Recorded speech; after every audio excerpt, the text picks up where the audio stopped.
I'm Scott Broady, here with my brother Mark and our dad Max. And we'd like to talk to you about our family's experience in dealing with a loved one with Alzheimer's.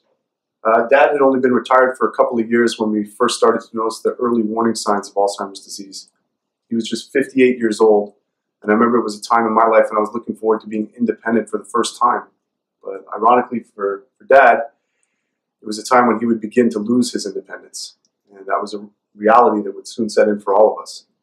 At first, the changes were subtle, but gradually our family realized that we'd have a serious situation to cope with here. My mom was still working full-time, and instead of being able to spend time with Max during his retirement, she ended up becoming his primary caregiver as his condition slowly deteriorated. And because he was still relatively young and physically fit, our family had a tendency to overlook some of his challenges. I guess you could say we were in a stage of denial. And although we'd heard about the Alzheimer Society in Montreal, we didn't seek out any help during those early stages of the disease. We made the mistake of believing that we could handle this family crisis on our own. Our mom, she tried desperately to keep Dad at home with her as long as she could, and I think the guilt associated with the thought of giving up on him was a tremendous burden on her shoulders.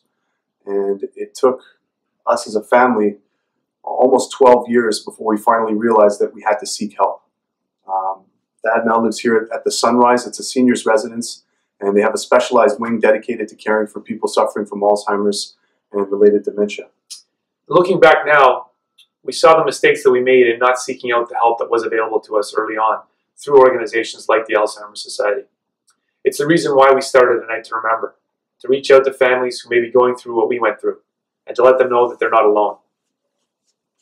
From in-house respite to art therapy workshops, from counseling to educational support groups, there is something for everyone.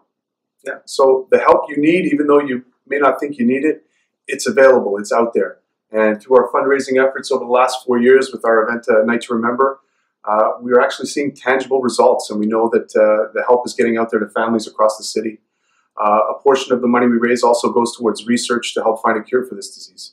But there's still a lot more we can do, especially since Alzheimer's is becoming a public health crisis. In the next 20 years, the number of people living with Alzheimer's will double.